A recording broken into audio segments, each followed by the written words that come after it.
This 1931 steam whistle. It's a 6-chime steam whistle.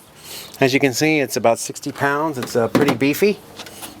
Made of brass and I'm going to say cast iron. And I'm not quite sure exactly what it's made of. So there it is. Like I said, it's about 60 pounds. We got another video of it actually blowing. When the air, when this thing fills with air, it's extremely hard to pull.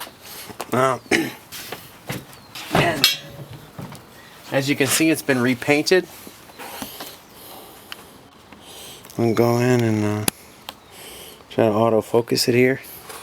Yeah, someone repainted it.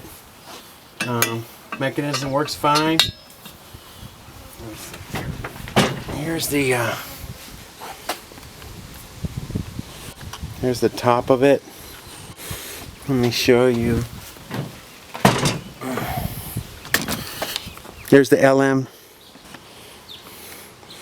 540. If you can see that in the video.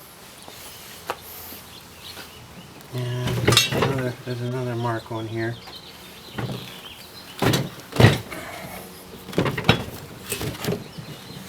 Move the camera over here.